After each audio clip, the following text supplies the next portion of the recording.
আর বারুইপুরের পর এবার নজর রাখবো দুর্গাপুরের দিকে। কেন? কারণ দুর্গাপুরেও ধুন্ধুমা রণক্ষেত্র। দুর্গাপুরের ডিপিএল টাউনশিপ প্রাক্তন তৃণমূল কাউন্সিলরের বাড়ি ঘেরাও এবং ভাঙচুর। পরিস্থিতি সামলাতে পুলিশের লাঠিচার্জ, ফাটানো হলো কাঁদানে গ্যাসের শেলও। তৃণমূল জমানায় একাধিক দুর্নীতির অভিযোগ রয়েছে তার বিরুদ্ধে। কথা বলবো আমরা, আমাদের সঙ্গে রয়েছেন প্রতিনিধি অর্পণ চক্রবর্তী। অর্পণ, ঠিক কি অভিযোগ রয়েছে এই প্রাক্তন তৃণমূল কাউন্সিলরের বিরুদ্ধে?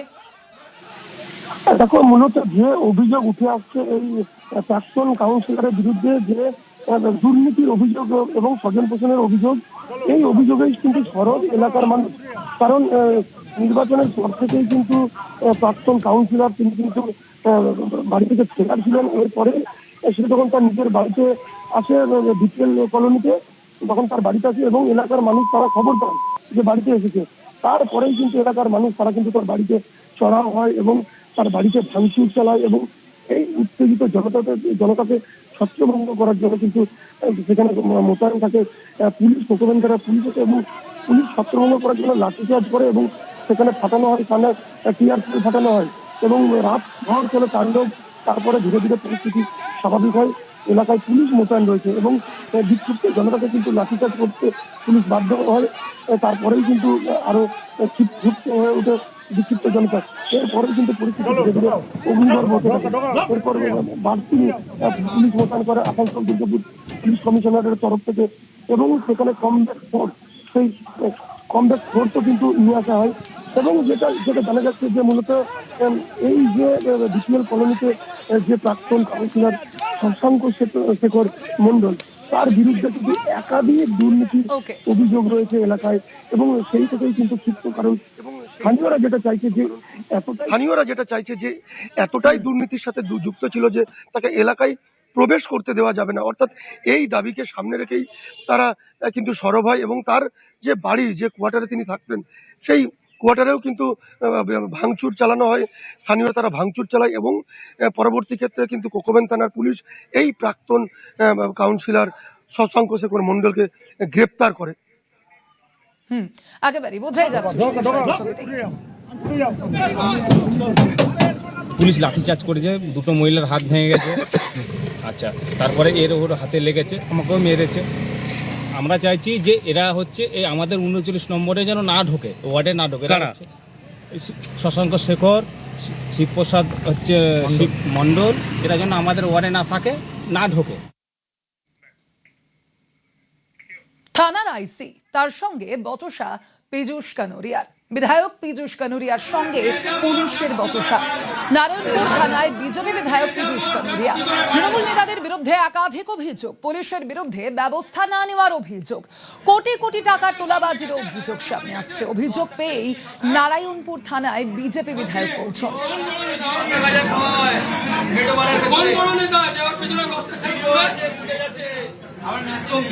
চলে যাও, গাঁজা বিক্রি হচ্ছে, হিরোইন বিক্রি হচ্ছে, ড্রাগস বিক্রি হচ্ছে আয়াদের পাড়ায়। কি হচ্ছে এগুলো? নাটকতার পুলিশ কি জানে না নাকি?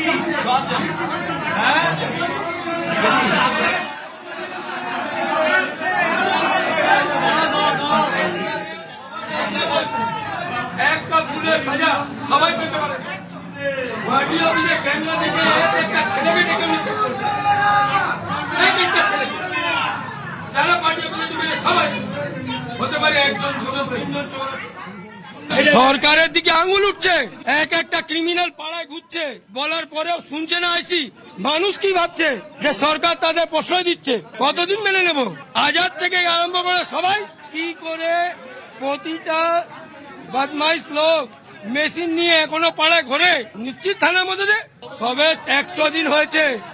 প্রতিটা জায়গায় আমাদের মুখ্যমন্ত্রী কড়া নিরাপত্তা অনুযায়ী কাজ করছে, প্রতিটা জায়গায় চোখ দিচ্ছে, কিন্তু শস্যের মধ্যেও কিছুক্ষণ ভূত থেকে যায়। এইভাবে কি করে একটা থানা চলতে পারে? এখনো পর্যন্ত কি করে এলাকায় গাঁজা, মদ, ড্রাগস বিক্রি হচ্ছে? আমি যেখানে প্রতিদিন একবার করে হলেও রাউন্ড মারি, এর জন্য আজকে এখানে উপস্থিত হয়েছি। পুলিশের বিরুদ্ধে অভিযোগ করছে, আপনারা কি ইনকোয়ারি করবেন? এটা অবশ্যই। এটা কি অভিযোগ দেখছি, আমি দেখছি সমস্ত কিছু। খতিয়ে দেখবেন বিষয়টা? অবশ্যই অবশ্যই। অবশ্যই আমরা খতিয়ে দেখছি, আমরা সব খতিয়ে দেখছি। পার্টি অফিসকে কেন্দ্র করে মূলত এই গন্ডগোলের সূত্রপাত হয়। রাতেও দফায় দফায় উত্তেজনা। নারায়ণপুরে তোলাবাজির অভিযোগে তৃণমূল নেতাদের বাড়িতে হামলা। নারায়ণপুর গোপালপুরে আবাসনে গন্ডগোল ঝামেলা। তৃণমূল নেতা অমর দত্তর বাড়িতে ভাঙচুরের ঘটনা।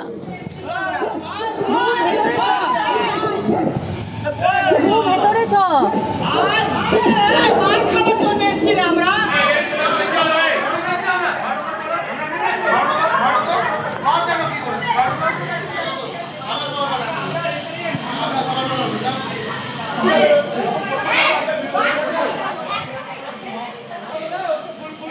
কথা বলবো আমাদের সঙ্গে এই মুহূর্তে ফোন লাইনে রয়েছেন প্রতিনিধি অনুপ। অনুপ, ঠিক কি কি অভিযোগ রয়েছে এই তৃণমূল নেতাদের বিরুদ্ধে এবং মূলত বিজেপি বিধায়ক তারই বা কি অভিযোগ ছিল? গতকাল নারায়ণপুর যে থানা, সেই থানায় কিন্তু পুলিশের সঙ্গে বচসায় জড়িয়ে পড়ে বিজেপি বিধায়ক পীযূষ কানোরিয়া। মূলত তার যে অভিযোগ ছিল যে এলাকায় যে পার্টি অফিস গন্ডগোলের প্রথম সূত্রপাত, সেই পার্টি অফিস প্রথমে সিপিএম এর দখলে ছিল, পরবর্তীতে তৃণমূল আবার সিপিএম দখল করে। এবং গতকাল যখন সিপিএম কর্মীরা ছিল সেই সময় কয়েকজন বিজেপি কর্মী সমর্থক তারা যখন পার্টি অফিসের সামনে যায়, অভিযোগ তাদেরকে জোর করে পুলিশ তুলে নিয়ে আসে। এরপরেই বিজেপি বিধায়ক তিনি থানায় দ্বারস্থ হয়। থানার সামনে দেখা যায় কার্যত তিনি বিক্ষোভ কর্মসূচি শুরু করেন কর্মী সমর্থকদেরকে নিয়ে। এর পরবর্তীতে থানার আইসি থেকে শুরু করে তাদের সঙ্গে বা উত্তপ্ত বাক্য বিনিময় এবং দেখা যায় বচসায় জড়িয়ে পড়ে। এবং এই যে গোটা ঘটনায় কেন তৃণমূল কংগ্রেস যারা কর্মী ছিল বা নেতা ছিল তাদের বিরুদ্ধে ব্যবস্থা নেওয়া হচ্ছে না, পুলিশের বিরুদ্ধে অভিযোগ তোলা হচ্ছিল, কোটি কোটি টাকা তোলা হলে তাদের থেকে তাদেরকে গ্রেপ্তার করা হচ্ছে না। এই যে গোটা ঘটনার সূত্রপাত গতকাল, তার পরবর্তী ক্ষেত্রে দেখা যায় ডিসি তার নেতৃত্বে কিন্তু একেবারে এই গোটা ঘটনা সামাল দেওয়া হয় এবং পরিস্থিতি সমস্তটাই সেখানে সামাল দিয়ে বুঝিয়ে দেওয়া দুপক্ষকেই। কিন্তু পরবর্তীতে আবার লক্ষ্য করে রাতের বেলা নারায়ণপুর থানা এলাকায়, কিন্তু নারায়ণপুর এলাকা, সেখানে মূলত আবার উত্তেজনা তৈরি হয়। তৃণমূল নেতাদের বাড়ি ভাঙচুরের অভিযোগ উঠছে। অরিন্দম ঘোষ থেকে শুরু করে তৃণমূল নেতা, অন্যদিকে অমর সামন্ত তাদের বাড়ি এবং গোপালপুর হাউজিং, এই সমস্ত জায়গায় কিন্তু ভাঙচুরের এই ঘটনা ঘটে। যদিও বিজেপির পক্ষ থেকে সমস্ত অভিযোগ অস্বীকার করা হচ্ছে এবং তৃণমূল নেতা যাদের বিরুদ্ধে অভিযোগ ছিল ভোটের আগে কিন্তু বিজেপি কর্মী তাদের উপরে হামলা করেছিল এই সমস্ত নেতারা, তারপরেও পুলিশের পক্ষ থেকে তাদের উপরে কোনো অভিযোগ থাকলেও ব্যবস্থা নিচ্ছে না। উল্টে বিজেপি কর্মী সমর্থক তাদেরকে পুলিশ আটক করছে। এই নিয়ে গন্ডগোলের সূত্রপাত, তারপরে দফায় দফায় উত্তেজনামূলক পরিস্থিতি হয়। রাতের বেলা পুলিশি টহলদারি, পুলিশি হস্তক্ষেপে শেষমেশ এলাকা এখনো থমথমে রয়েছে, যদিও পুলিশের পক্ষ থেকে এই টহলদারি চলছে। বেশ,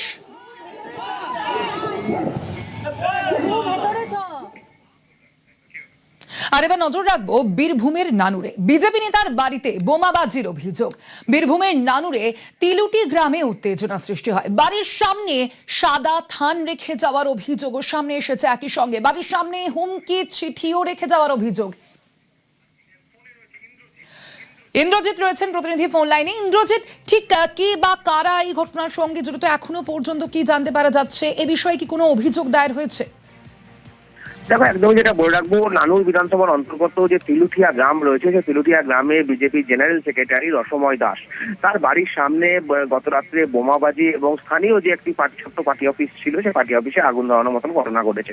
এবং রসময় দাস যেটা সরাসরি অভিযোগ করছেন যে তৃণমূল আশ্রিত যে সমস্ত দুষ্কৃতীরা বা তৃণমূলের যারা রয়েছে এখনো পর্যন্ত গ্রামে, তারা এই ঘটনা ঘটিয়েছে। কারণ কি না, গত কয়েকদিন আগে, হয়তো 2 থেকে 3 দিন আগে, গ্রামে যে সাবমার্সিবল পাম্প, সেই সাবমার্সিবল পাম্পের টাকা কারা তুলবে, অর্থাৎ টাকা যে বিল যে দেবে, সেই বিলের টাকা কাদের কাছে জমা করবে, সেই নিয়ে তৃণমূল এবং বিজেপির মধ্যে একটি বচসা সৃষ্টি হয়। আর সেই ঘটনা থেকেই কিন্তু বিজেপি নেতার বাড়ির সামনে সাদা থান থেকে শুরু করে ধূপকাঠি, এমনকি ফুলের মালা পর্যন্ত রেখে যাওয়া হয়েছে এবং এছাড়া একটি হুমকি চিঠিও রেখে যাওয়া হয়েছে এবং সেখানে লেখা হয়েছে যে কোনোভাবেই যেন আর এই সাবমার্সিবল বা কোনোভাবে বিজেপি করা যাবে না বা বিজেপির সঙ্গে কোনোভাবে যুক্ত থাকা যাবে না। আর যুক্ত থাকলে কিন্তু এর ফলশ্রুতি হতে পারে, অর্থাৎ যে সাদা খান তাদের মৃত্যু হুমকি দেওয়া হচ্ছে, এমনটাই কিন্তু অভিযোগ করছে স্থানীয় যে বিজেপি জেনারেল সেক্রেটারি, অর্থাৎ তিলুঠিয়া গ্রামের যে বিজেপি জেনারেল সেক্রেটারি রসময় দাস। ওকে।